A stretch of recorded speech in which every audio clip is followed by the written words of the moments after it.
이번 작품은 삼국지입니다. 14세기 초 원나라 말에서 명나라 초기의 통속 문학가인 나관중이 엮어 만든 것입니다. 지금 이 책의 시기는 그 후한 건영 2년 169년 때부터 지금 이때 나라에 상스럽지 않는 그 일들이 생겨나면서요 시작됩니다. 그 전에 보면요, 그 시점을 보면요, 그 166년에 로마의 사절단이 한나라를 방문했다는 기록이 있고요. 그리고 그때 고구려는요 제8대 신대왕 때이고요. 그리고 179년에 고국천왕으로 이어집니다. 그리고 그 옆에 동해와 옥저가 있고요.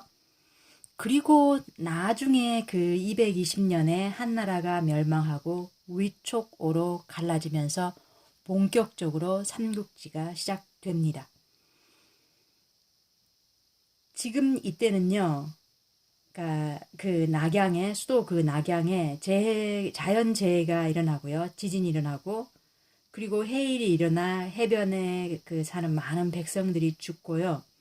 그리고 암탉이 수탉으로 바뀌는 등 이렇게 상스럽지 못한 조짐이 많이 나타납니다. 그리고 특히 그 십상시들, 그 10명의 황관, 이 황관의 무리가 정사에 관여하고요. 심지어 이때 황제는 환관 장량을 아버지라고 부르고요. 나라의 그 정사가 그릇되고 천하의 인심이 이 반란을 생각하여 도적의 무리가 사방에서 일어납니다. 그때가 바로요 그 장각, 그 장보, 장량, 삼형제가 나오는데요. 이 그 삼형제 중에 이 큰형은 그 과거에 급제하지 못한 수재였었는데 산에 들어가 약초를 캐다가 그 남화노선이라는 그 한 노인에게서 그 태평요술이라는 책을 전수받습니다. 그리고 그 노인은 한 줄기 맑은 바람으로 사라져 버리죠. 다른 마음을 품지 말고 그 하늘을 대신해 교화를 베풀고 널리 세상을 구하라고 그 천서를 전해주고요. 그 천서를 얻어서 지금 이 장각이 밤낮으로 공부해서 바람과 비를 내리는 이 술법까지 익히고 내려와서 어지러운 세상을 구하고자 나서게 되고요. 그리고 그를 따르는 이 백성들이 머리에 누런 수건을 동여매고요. 합세하게 되면서 그 무리를 황건적이라고 부르게 됩니다. 이 장각의 이 황건적의 이 난이 바로 184년에 일어나게 되고요. 이 장각 삼형제를 따르는 무리가 많아지면서 이 40만에서 막 50만으로 이렇게 늘어나면서 관군은 싸워보지도 못하고 무너져 내립니다. 그래서 이 황제는 지금 대장군 하진에게 이 황건적을 소탕하라는 이 청을 내리게 되는 거죠. 그러면서 전국 그 영웅호걸들이 지금 꿈틀거리며 일어나게 되는 겁니다. 그 중에 이제 유비가 이 15살의 어머니가 그 유학을 보내서 노식 선생한테서 교육을 받고요. 그리고 공손찬 등을 벗으로 삼았는데 지금은 그 돗자리를 만들어 파는 평범한 사람입니다. 장비는 장원과 토지를 가진 그 술을 팔고 돼지를 잡는 그러면서 생활을 하는 사람이었고요. 그리고 관우는 고향 땅에서 그 권세만 믿고 사람을 업신여기는 토 한 사람을 죽이는 바람에 5년에서 지금 6년이 넘도록 그 강호를 떠다니고 있는 그런 처지입니다. 이런 그 평범해 보이는 이 세 인물이 지금 장빈의 장원, 복숭아 동산에서 의형제를 맺습니다. 자, 그리고 동년, 동월, 동일에 태어나지는 못했지만 같은 해, 같은 달, 같은 날에 죽기를 맹세합니다. 이 세 사람, 이 흑수저 출신의 이 세 사람이 이 뭉치는 것이 상당히 정이 가고요. 그리고 뭔가 잘 됐으면 하는 그런 마음을 생기게 합니다. 왜냐하면은 그 다른 영호걸들은 상당히 금수저 출신이거든요. 이때 궁전에서는요, 이때 궁에서는 그 황제 영제가 병이 중해지면서 태자를 세우지 못하고 죽게 됩니다. 이때 바로 조조와 원소가 강력하게 하진한테 요구를 하죠. 이때 바로 내시들을 다 처치하자. 그런데 사실상 하진은요, 백정 출신이었고요. 그 여동생 하태우, 여동생이 황제 영제의 눈에 들면서 그 덕에 이 대장군까지 오르게 되었는데요.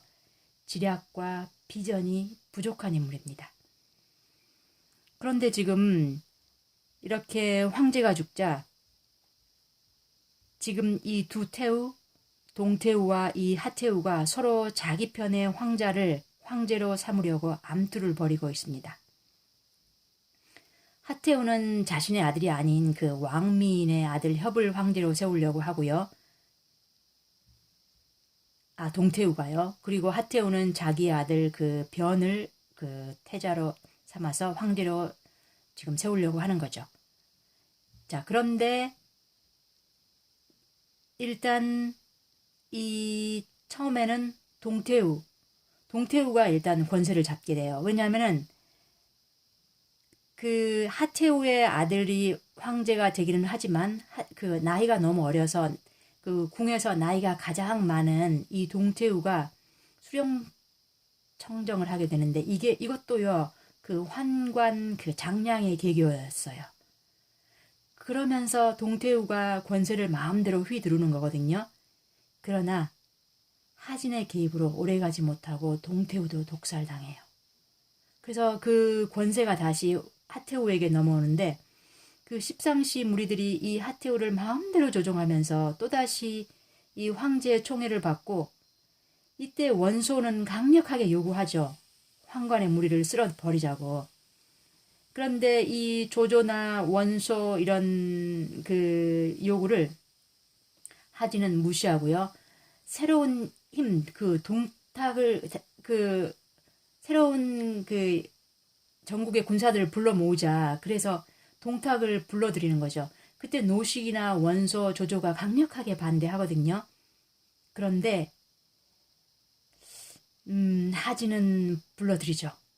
근데 십상시가 이걸 미리 알고서 계략을 짜서 하진을 죽여버립니다. 자, 이 난리통에요. 지금 황관 장량과 장규가 어린 황제와 이 진류왕을 데리고 도망을 쳐버리고요.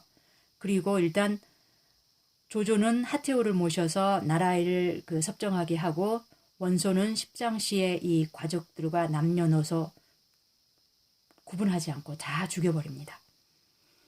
자, 그럼 이 도망을 치던 이 장량은 다급해져서요. 강물에 몸을 던져 자살해버리고 어린 황제와 진류왕은 간신히 도망을 치는데요. 민가로 피신을 하고 그리고 왕윤 이 원소 일행에게 구조되어서 궁으로 돌아오는데 오다가 동탁 일행을 만나고요. 그리고 황궁으로 돌아온 이 동탁이 상상할 수 없는 만행을 저지르게 됩니다. 이때 바로 황제를 폐립하고 어린 진류왕을 왕으로 세워서 자기의 욕심껏 이 재산을 축적하고 그리고 백성들을 죽이고 만행을 저지르게 됩니다. 그리고 하태우와 황제는 죽임을 당하죠. 동탁의 군사들에 의해서요. 황제는 독주로 죽이고요. 그리고 하태우는 군사가 목을 졸라 죽입니다. 자, 이럴 때 이런 동탁을 물리치고자 조조가 거짓 조서를 꾸며서요. 전국의 영웅들을 모으게 되고요. 그리고 반동탁 연합군이 결성됩니다. 이때 반동탁 연합군이 결성되었을 때 총연합군 대장으로 원소가 뽑히는데요. 그럼 이때 그 대표적인 그 금수저 출신들이 바로 원소, 공손찬, 손견 이런 영웅들이고요. 근데 사실상 이 조조는요, 환관의 후손입니다. 근데 아버지 조홍이 조씨 집안의 양아들로 들어가면서요, 조씨송을 가졌던 거죠. 그러니까 그 연합군이 결성되었을 때 원소가 연합군의 대장이 되지만 계속 그 조조와 의견이 맞지 않죠. 그럼 이 삼국지를 읽는 동안 저는 이 1편에서요, 이 조조 가장 눈에 띄는 인물이었는데요. 왜냐하면 정말 다른 인물들은 뭐라고 할까, 일반적인 상식이나 이런 데서 이해가 갔거든요. 근데 조조는 정말 눈에 띄게 이해가 가지 않는 인물이었어요.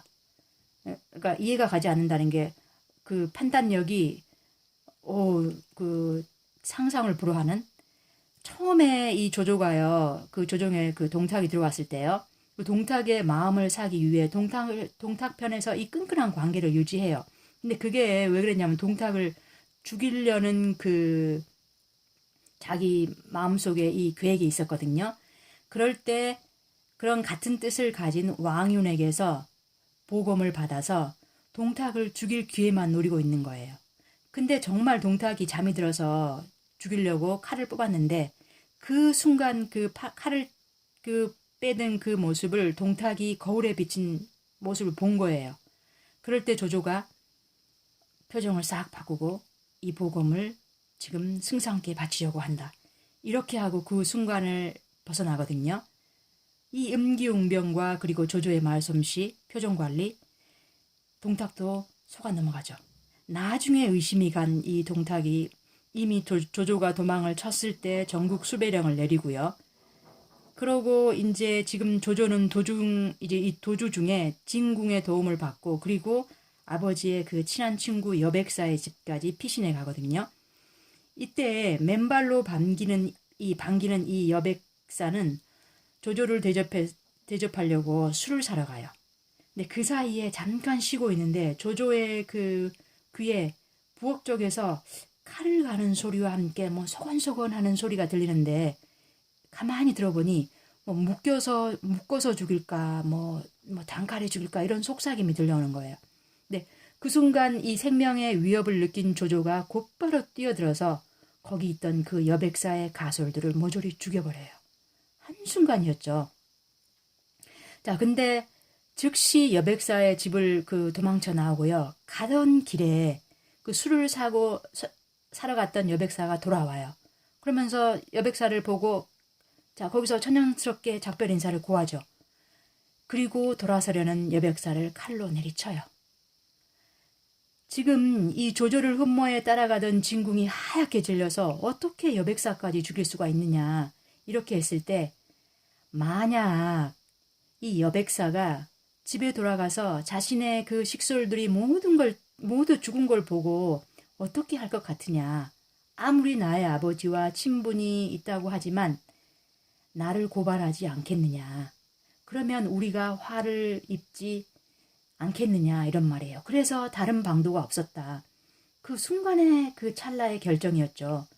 근데 그를 따르던 이 진궁은 조조가 어진 사람인 줄 알고 벼슬까지 버리고 이렇게 따라왔지만 조조의 하는 짓이 딱 승냥이 같다.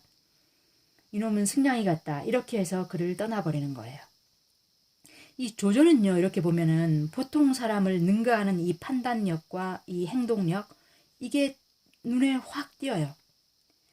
그런데 조조는 또요, 뭐라고 할까, 재능이 있는 인물을 보면은 엄청 욕심을 부려요.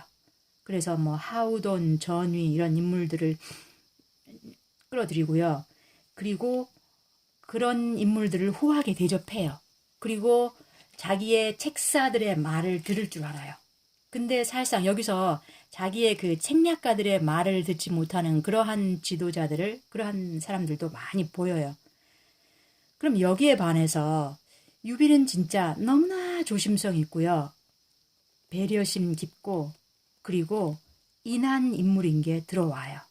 다른 그 금수저 출신들에 비해서요. 그래서 이 이야기가 끝날 즈음 그 서주 태수 도겸이요. 자기 아들들은 있지만 그 태수감이 못 된다 해서 자기 그 서주 태수 자리를 계속 유비한테 권유하거든요. 근데 계속 사양해요.